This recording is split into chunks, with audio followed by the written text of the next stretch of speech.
everybody. Welcome back to the Divergent Comics podcast.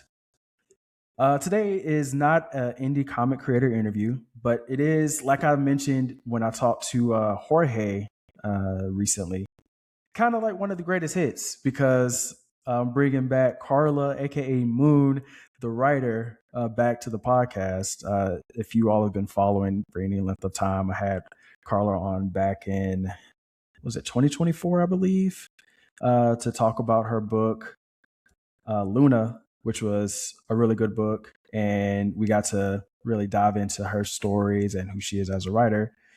And since then, Karla has just done everything, if you really want to talk about it. But the main thing we want to talk about, because at the end of 2025, going into 2026, Karla started her own awards. And it brought up something I wanted to talk about because I'm pretty passionate about diversity and inclusion in media in general. And Karla started her awards to celebrate women in comics. So as soon as I was working on what I was going to talk about this year, outside of just interviewing comic creators, first thing popped in my head, women in comics. How do we talk about that? Got to talk about one of the best to do it currently, and that is Moon, the storyteller. So, Karla, thank you for coming on here to talk about this very important topic, in my opinion. Thank you. Thank you for having me. And it's always fun, chatting with you. I think I actually had you on my podcast as well. I think 2 years ago, I believe too. So I think this is the third time Probably we've talked. But yeah, women in comics. There are a lot of great women doing mainstream right now. One of them, Lane Morgan, is actually going to make a special appearance at the Zelda Awards. So just a little bit about the Zelda Awards. Back last summer, I've been wanting to see more representation during the award season for women, especially indie women, and we just don't have that. When you look at the majors, like major awards like the Eisners and the Ringo Awards, women are winning, but they're usually from larger labels, like larger publishers. And then there's only one or two or three, right, that are winning. When they're, when you look at the statistics, which I've pulled, women make up about 40% of comic creators, according to this website called WIPO magazine. So 40% of women are 40% of comic creators are women, but we just don't see that translating into the awards. We won't see that translated into the award season. And not to say that 40% of the winners should be women, but I think more than 3 or 6 should definitely be more than women. So that's why I created the Zelda Awards. And the Zelda Awards is a virtual ceremony that will be taking place Saturday, April 11th at 6:00 Eastern from YouTube, my podcast, World Comics Podcast YouTube channel. So I hope that, people come out. We're going to have some giveaways. We're going to have some special appearances, one being Yatide from American Gods. She will be making a special appearance. Awesome. So this is just an event to celebrate the women, and not only those who identify as women, but those who may identify as something else that along the female spectrum as well. So I hope that everyone who's listening to this can come. Yeah, I'm really excited. I plan on watching when it goes live because it's pretty awesome. And then seeing all of the people that you've been able to kind of bring in along with that has been pretty cool to see. So I'm really excited for it. But it's interesting that you bring up that statistic about 40% of comic creators, whether it be artists, writers, pencilers, letterers, all of that, are women. Whether it be, like I said, across the spectrum, they fit somewhere in that category. But like, for example, the Ringo Awards, I go to Baltimore. I'm going to Baltimore Comic Con this year. But I remember the first year I went to Baltimore Comic Con, most of the winners were men or male identifying in some aspects. So I really want to dive into that to some degree. Like, what is it that you think is kind of like the driving force behind why so many winners typically go to men or male identifying people? Actually, I had a post about this. I think, one reason is that, who's the editors? Who are the editors in chief? Who are the That's true. ones, donating money to these, what you call it, these award shows? I mean, they're Hmm. mostly men. And I have not written for mainstream. I've never written for Marvel or DC Comics, but for those who have worked with them, they can say that it's very much still a boys' club. And Hmm. I'm not sure why that is because, like I said, 40% of comic creators are women, and then there are, I would say, that much reading comics as well who are women. Probably So more now. yeah, and also I wouldn't say that like the judges, I do see a little bit more diversity on the judging panels, but Hmm. again, I think that a lot of it has to do with who's behind the scenes and who's making these decisions and who and if you're given like if I'm an editor and I'm looking for 10 writers, 7 of those writers are men, the probability of those men getting, men just getting more awards that's going to be high because I'm That's true. I'm I'm hiring more men, so therefore more men will be recognized during award season. And what I urge editors to do is read the room. Like go on social media, go on social media for a day and see how much women and those who are on the female spectrum, see how much they love comics. You Hmm. know, another reason is that I think that when it comes to marketing, like I said, there are women out here who are writing mainstream comics, but the marketing is not there for them, That's true. but if you take Batman, Wonder Woman, the marketing budget's there for them because they sell a lot of sell a lot of stories. And then when you look at indie, we don't have the money. We don't have the money to put ourselves out there. Um, and we don't have a big publisher pushing our not pushing but promoting our stuff Right. portfolios to these awards um you know panels. um there's bias out there, That is whether true. people want to admit it or not. I mean, I the Facebook groups, sometimes I'm just like, why am I here? Because there was one post I saw where it was like 20 comic book creators, 20, and out of 20 there were only 2 women. And so Mm. I said, "Oh, there's only 2 women. What's going on? There's more women out there. What's?" And he proceeded to do mental gymnastics to justify why there were only 2 women in this Mm. list of 20. And I said, there's this person, this person, this person, this. I gave them him names upon names, Hmm. and he justified why there was only 2. I said, if you don't read stuff written by women, just say that. Don't just put Exactly. here like that. This is the list of no. You just don't read stuff by women. Um, and I think that a lot of the judging. Again, I have never been on a judging panel, so I can't speak to the judges per se. All I can go by is what people have told me what it looks like in those rooms, Mm. and the results speak for themselves. If you're only awarding 3 women Hmm. for the whole awards, something's wrong there. Yeah, 3 I women. agree. That's And then some of them, insane. something like one woman will win 3 categories. I'm like, well, but it's still just 3 women, Yeah. So I just there's a lot of work to be done. I mean, it's 2026 and we're still doing first, which is Yeah. That's incredible to insane. me. But that's why the Zelda Awards is needed because women are just not represented during the award season.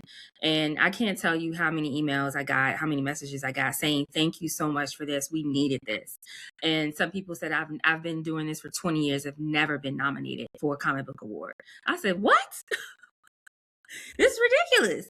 And then, That is we had ridiculous. over 150 women, and I'm not, and Wow. I keep saying women, but there were also some other creatives who identify on the spectrum. Um, but 150 women, and 100 of them I've never even heard of before.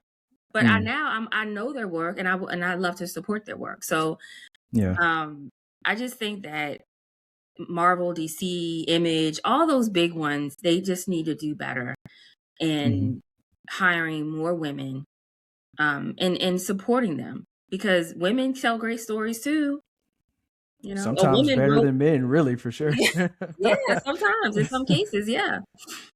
So it brings up an interesting conversation because I want to say it was either last month or the month before last. No, it was. So we're recording this April 1st. So this was definitely back in February. I saw a lot of posts going on social media, whether it's Instagram, Facebook, talking about like the top 10 Black creators to follow. And literally 9 out of 10 were men. I think only one of them mentioned Stephanie Williams, who's typically the one and only Black woman creator who gets mentioned when it comes to comic creating. And that's because she pushes her, like she promotes her stuff. She has a big presence. Yeah, she has, she has a powerhouse behind her too, which gives she her does, gives yes. her the frees up the time for her to do what she's doing. So I'm rooting for her, and I hope that we continue to see her.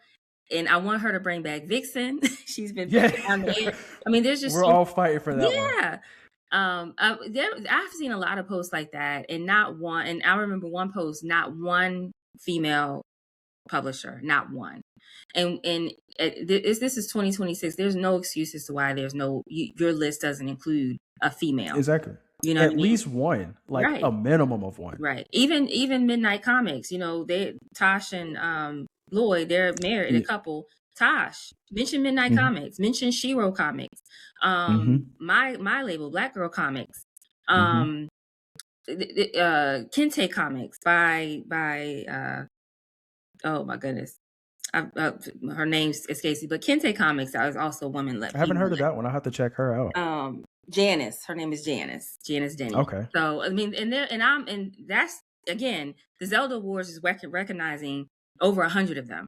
So if you want to be turned on to some female led publishing companies, watch the Zelda Awards and take notes. But it just, again, within the indie space itself, even women, we have to kind of make ourselves known.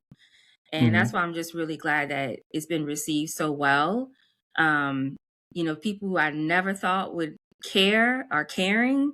Our sponsors are great. Like our Comics Wellspring is printing the anthology for us, so we can gift the winners and gift the members of the committee and the host. We have movieposters.com creating posters for the winners. Pages and Panel have been very generous. Fabulous magazine, they've wrote up Zelda Awards. It's just, everybody is just really excited that this is something that's happening. And I did apply for nonprofit status. I hope I get it. Not sure. But if I do get nonprofit status, then that opens up the doors even more. And I'm hoping to turn this into something where I can award grants to the winners. Even if it's just $500, that $500 can go paying the letterer and the cover artist. You know what I mean? So I'm hoping to turn this into an annual thing that, these women who are winning, they can truly feel loved and supported and celebrated, and not be discouraged. We see you, and not everybody's going to win, but just to say, we see you, we recognize you, and you keep doing what you're doing. So we'll see what happens. I'm rooting for you for sure. Thank you. I'm really excited for it. But that actually brings me to a question I've actually had ever since I came up with this topic. But it's like, we know women in comics don't get a lot of shine. They don't get a lot of publicity. They don't get a lot of fanfare. And I would say part of that also is just due to the fact that, for the most part, people still consider comics to be a male-dominated hobby. But I want to ask you, do you see a correlation? Because I also know that you dabble in screenwriting as well. Do you see a correlation between women in comics and women in film?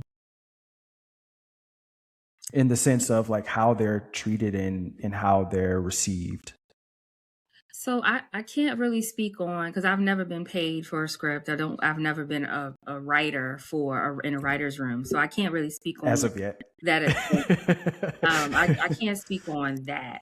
But I do know the scrutiny that Mhm. women get if something doesn't succeed. For example, um, the director for the Marvels.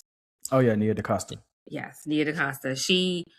If that had been written by a man, I don't think there would have been a lot of backlash, but because it was written by a woman, directed by a woman, starring women, it just didn't get the love that it should have.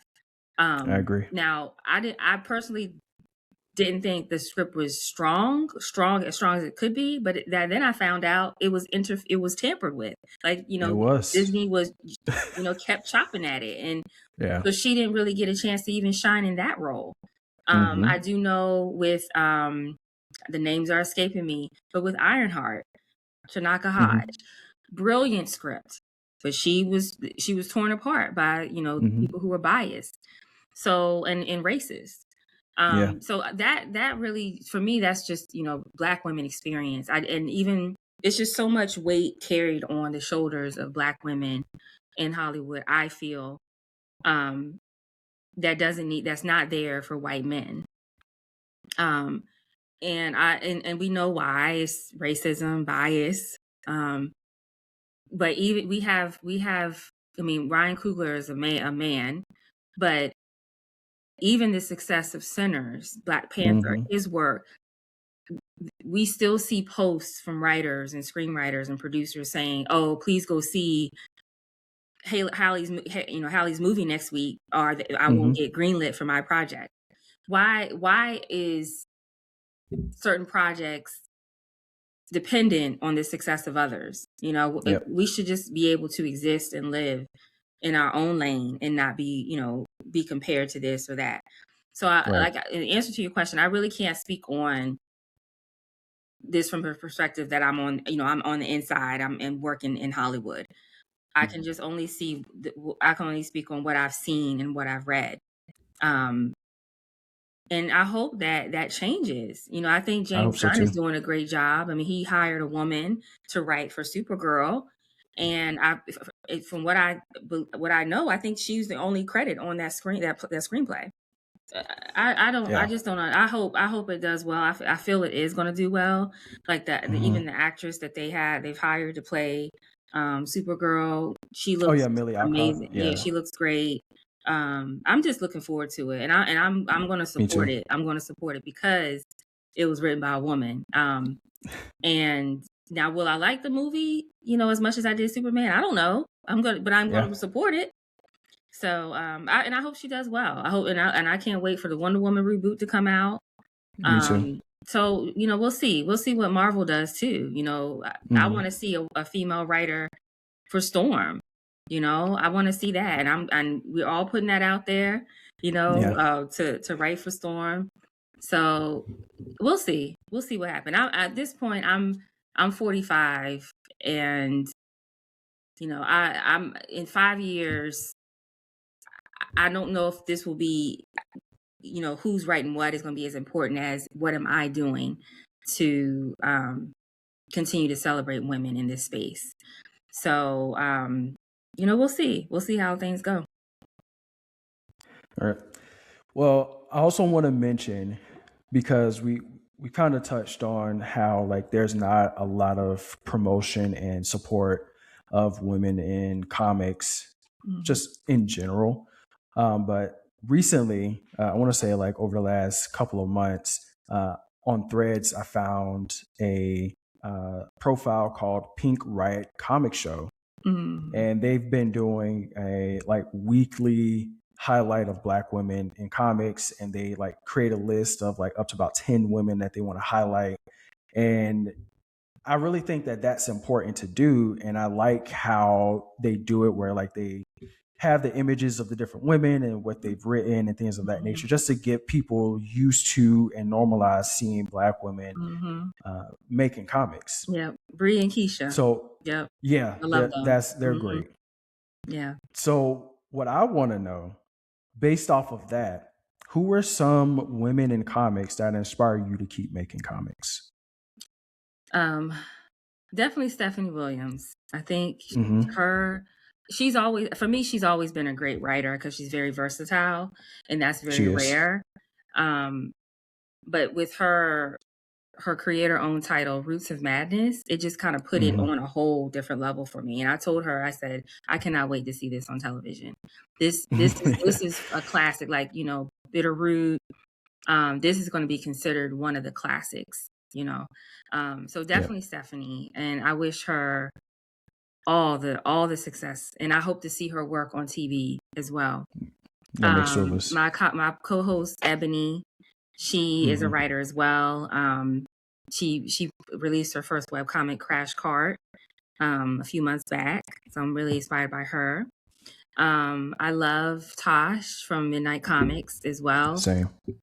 She is, we're friends. We text each other, "Hey, how you doing, girl? What's going on? You okay?" Because we both, we have similar things going on in our personal lives, and but we're still trying to write, and create. And her and Lloyd just have given me some really great advice over Mhm. the years. So I think those are my top three that I'm Okay. inspired by. Of course, I have to mention Regine Sawyer. She's also, she leads a nonprofit bringing attention to comics. Shakita Smith, over at Shiro Comics, she does a lot of community work. She Jamie does. McAfee, she's writing Alexis Wow. She's always she really has a lot of energy on social media, just like, I'm like, girl, you have so much energy, but she's always constantly supporting her book. It's like it's for the first time she's showing it, Yeah. I could just go on and on. There are a lot of Black women in this space. And there's also two creators who are creating an encyclopedia of Mhm. women. And I just think that it's just really great. And I'm not sure if it's because of social media or just the spirit, the tone this culture is kind of shifting towards. But I do feel there's more attention on women, but there Agreed. Yeah. definitely needs to be even more, even more. Mhm. And like you said, it needs to be normalized. Like, it shouldn't be, we're going to celebrate Black women this month. It should be, oh, this is our list of our 10 favorite writers, and two of them should be Black women. Yeah. Five of them should be women. One of them should be trans. One of them should be lesbian. One of them should be this. It should be a normal conversation. It shouldn't be Exactly. Black History Month, we're going to talk about Black people. It Right. should be a normal thing. Yep. So it's just we got a long way to go. It's getting better. It's getting better, but we just have a long way to go. Yeah. We've made steps, and there are things that have shown improvement. And one thing I never want people to feel like comfortable with is seeing that improvement and thinking that it's time to let off the gas. Mhm. Because once you see that improvement, that means you need to push harder. Mhm. Because until it becomes a normal thing to be able to say, oh, here are my top 10 favorite indie comic creators, and 50% of them are women. And of the 50% that are women, at least one of them are trans. And like you said, Mhm. one of them could be part of the other aspect of the Non-binary. LGBT. Like, it could Yeah. be anything like that. Yeah. So like those type of things need to be normalized to the Mhm. point where it's not taboo or awkward to mention. Disabled. Right. Tiffany Yeah. Franklin is another inspiration for me. The Yes. first Black writer Yes. for Harley Quinn. She is disabled, and she is constantly, saying, "Hey, I'm disabled. I'm disabled. I'm a comic book writer, and I'm disabled." So they should be on the list as well. Yeah. I absolutely agree. She actually doesn't get a lot of attention like she deserves. Mhm.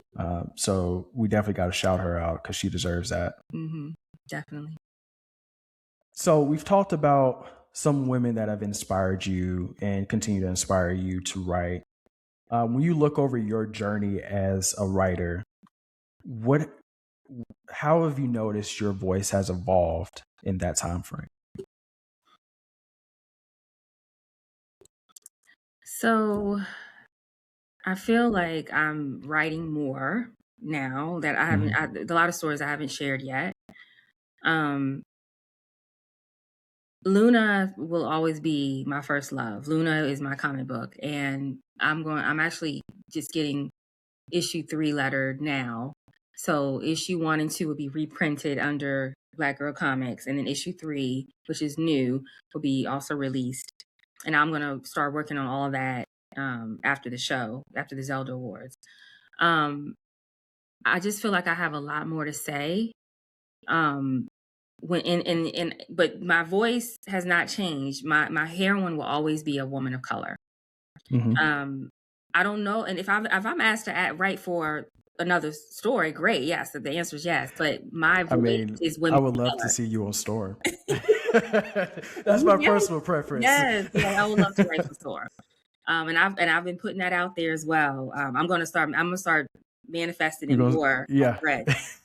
But I feel like I need to put out my books first, like on my Mm. website. Let me publish my books first, and then the people know. Okay, let me see if she's a good writer. Yeah. So Fair. yeah, so I feel like my voice hasn't changed much. It's just getting bigger. Like I Mm. still have the same message. Women of color can be the center. They can be interesting. They can be fun. They can be, you know, um, beautiful, powerful, soft. They can be anything they want to be. Right. They don't have to be fit into this stereotype. And there can be people around her that love her. And that Mm-hmm. that is, and when I look at my stories that I'm writing, like I have a story called 6 Inch, that will be based on an Afro Latina, and she's a nurse, and she finds out that her husband that's dead is not actually dead. Oh. Oh.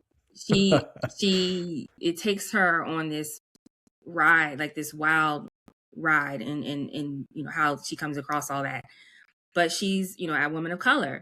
And then I have another story. I'm actually doing a fanfic. It's a Yautja alien love fanfic that I'm going to post Okay. on Instagram. She's a woman of color at the center of it. Of course, she falls in love with this Yautja. The Yautja falls in love with her.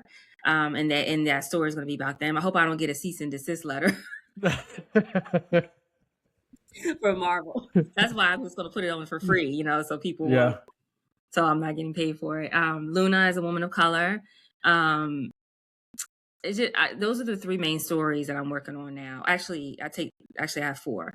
The 4th story Okay. is a woman of color who has schizophrenia. But that disability allows her to see into other realms. So it's just, I feel like my voice is getting bigger. I think I've always had the same voice, but my voice is just larger and bigger now, and that's being expressed through the Zelda Awards, through starting my own company, Black Girl Comics. And I just feel like I'm applying for grants to try to get funding to do more with my voice. I love it. I feel like, and definitely correct me if I'm wrong in this, but I feel like you're a trailblazer in this space. Thank you. We have people like T. Franklin and Stephanie Williams who were able to set a path to get into the mainstream. But I feel like you're the one that's kind of set in the road for indie creators and indie women creators to be able to say, you know what, I don't have to bust my butt for years to get to mainstream. I can create my own thing, and then I can go from there, and I can make my voice bigger in that way. So I feel like you're a trailblazer in that regard because of that, because of what we're seeing with the Zelda Awards. I feel like it's going to be a huge success, honestly, and I'm excited to see what's going to happen and how the turnout is going to be. Thank you. I appreciate that. Yeah, no problem. So really a couple more questions really about the Zelda Awards in general, because I want you to really promote it and talk about yourself. But I want to talk about your own label, Black Girl Comics. That came out, you started that shortly after the first interview I did with you. So I kind of want to give you the opportunity to kind of talk about Black Girl Comics and kind of where that's been since you started it. So it's a lot of work when you're by yourself. So the last half of the year I actually was working on a children's book. So I do have a children's book coming out. Okay. The colorist has to do 5 more pages, and then we can send it to print. So actually, the latter half of the year, I was actually working on a children's book. Okay. That I paused that because my mind got wrapped around the Zelda Awards, and I wanted to focus on that. So that's pretty much what I was doing the first year. It was a children's book, and I have a Patreon where I believe there are about 10 little Patreons, and some of them are paying, and that money has gone towards, lettering and coloring and things of that nature. So if you want to support Black Girl Comics, joining my Patreon is the best way to do that. Right now, after the awards, I'm setting up my website through Tutela, I think it's called, but it's a website for authors. And then I will be promoting Luna 1, 2, and 3 first. Once Luna 1, 2, and 3 is out, I feel like I can start manifesting to write for Storm's movie. I want her to have a actual series and a movie, more, not just a comic book. And that's where my mind is right now. I love to write comics, but I want to see these characters on screen. So I really do want to write for Storm, in any character really, but I would love to write for a woman of color. And after Luna 1, 2, and 3, I'm already looking. The artist, unfortunately, is booked through 2027. Oh wow. He's gone. Like I'm like, I don't know if I'm going to be able to get him ever again. So right now I've found an artist that will work on Luna 4 and 5 with me. So my goal is to get Luna 4 done this year. But people have work full time, so you have to work with their schedule. So that's really what's going on with Black Girl Comics. Hopefully by the end of this year, I'll have Luna 1, 2, and 3, and 4, and the children's book out. And of course, I'm going to be writing the fanfic, for Adriel and Draketh, which is the name of the Yautja. And it is going to be a mature story. So, what I post on Instagram will be family friendly, but there will be scenes that I'll be putting on my Patreon for the married folk. Because, that's just, that's what it is, Yeah. You have to write an adult scene if you're going to talk about a Yautja, you know what I mean? Okay. Yeah. Got to. Well, that's exciting. I've been kind of loosely following Black Girl Comics since you launched the imprint, and it's been interesting and fun to kind of see just the growth over the span of about a year or so. I want to mention too, I have two stories coming out with other labels. Summit Comics. I'm a part of Summit Comics. Yes, they invited me Yep. to write for their main character, Juna. So I will be writing for Juna for until that ends. And they have the store. Go to summitcomics.com, pick up the books, and the full 12-page story for Juna will appear in an upcoming comic. But I will be writing for Juna. So if you want to read some of my work, support Summit Comics and the stories that feature Juna, that is me. I'm also was invited to write a guest story for Michael over at Freestyle Comics. So the story is called Asira. So it's just a one shot. And you'll be able to hopefully, I think that's coming out this year as well. So it's, I do get a lot of love from indie creators.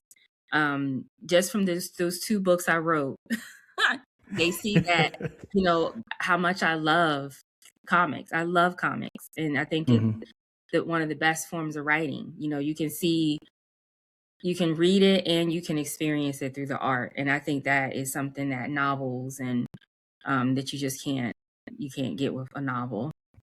Agreed. I remember Juna because the Kickstarter was, I want to say, late 2025. I didn't get the opportunity to back that one, but I remember that one. I didn't hear about the one from Freestyle. So it's like they're keeping you all busy. I don't know if he's doing one. I don't think he's going to do one. I think he's just selling them. But yeah, that you can read my work there. And then of course Luna 3 is coming out as well. So yeah, the community is definitely keeping you busy. yes. So as we kind of wrap up here, Karla, thank you for coming on here talking about this amazing topic of women in comics and just how important this is. It's been great to get your insight. Kind of wrapping up, let's talk a little bit more about the Zelda Awards. So you mentioned the Zelda Awards will be Saturday, April 11th at 7 p.m. Is that correct? At 6 p.m. Eastern. 6 p.m. Okay. It will be, you can see it on my Aurora Comics Podcast YouTube channel. I'm going to post that link in our Instagram and then send out an email to everyone on our email list.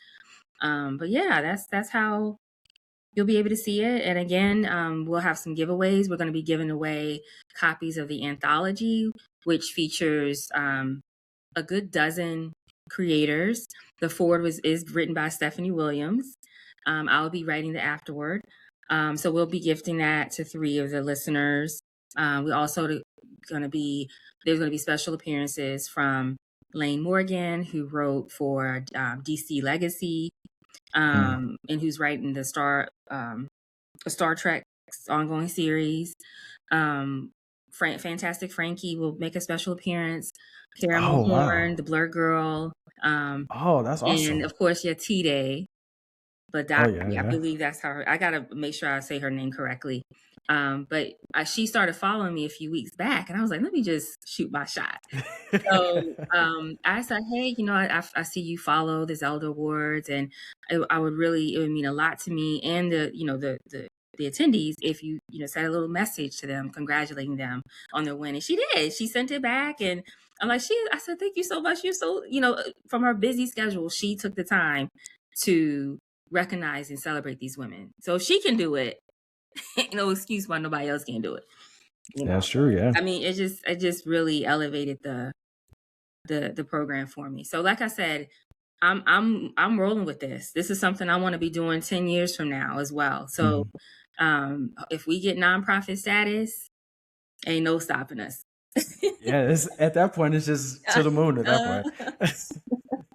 Well, that's honestly awesome. I think you posted this either late last week or early this week. Again, we're recording on Wednesday, April 1st, about the host who's going to be hosting the show. Angelique, yes. So can you tell me about how you were able to get Angelique to do the hosting? Because that was interesting. Yeah, Angelique Roach is powerhouse. She what I've known her for was when she did the Marvel Voices, like Marvel podcast featuring women. Like I forgot the title of it, but she had a podcast with Marvel, and it featured female characters. She talked about female characters and had when we're focused on those on TV, she would have the actress. So I really knew her for that. Ebony, my podcast co-podcast host, she met her Angelique through John Jennings. When her and John Jennings, who just won an NAACP award, they're good friends.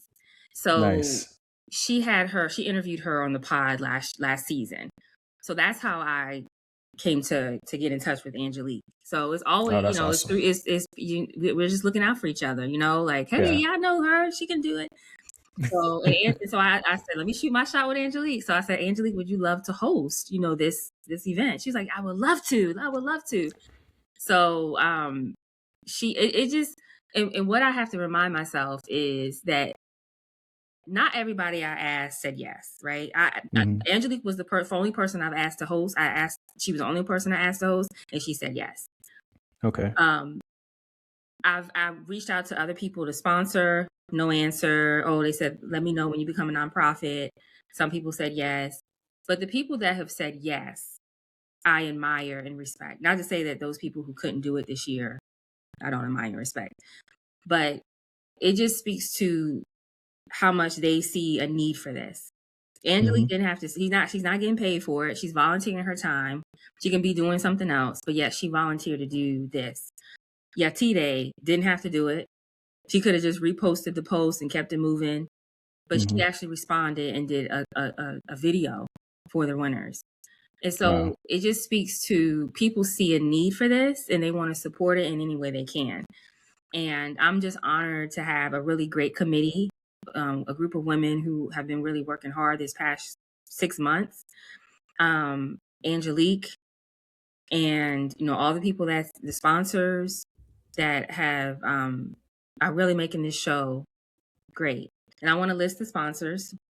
Yeah, I was just going to. Comics Wellspring, movieposters.com, Fabulous Magazine, Fabulous Magazine. Hold on. I got it up right here. So go ahead. You also have Green Archer Comics, Pages and Panels, Fan Base Press, Melissa J. Massey, Jocelyn Short, Virtuous Con, Your Imprint, Black Girl Comics, Killer Tater Tots Comics, Zorlita Mary Bellamy, Lore the Culture, and Queen of Mercia. Yeah. And then the website who's hosted the voting forum, Izzy Vote or Izzy Vote, they didn't get we didn't get in touch until after the voting had closed. But next year they'll be they said that they will give me an ad-free page. So I put them as sponsors as well. So I just know that once we hit nonprofit status, we're gonna be getting sponsors out the wazoo. And with those sponsorships, I would love to help the creatives who win further their work through grants. So that's the ultimate goal. So yeah. That would be awesome. I love that. Well, Karla, thank you so much for coming on here and kind of just talking about your passion projects. This has been fun, and I will definitely bring you on next year when we do the Zelda Awards again, so we can make sure we continue to promote this. It's going to have to be an annual thing. Of course. Yes, I would love to come back. Yes. All right. Awesome. Thank you so much for having me. You take care. No problem. You have a good rest of your night, and everyone go watch the Zelda Awards this Saturday at 6 p.m. Saturday, April 11th at 6 p.m. on the Aurora Comics YouTube channel. Bye. Thank you.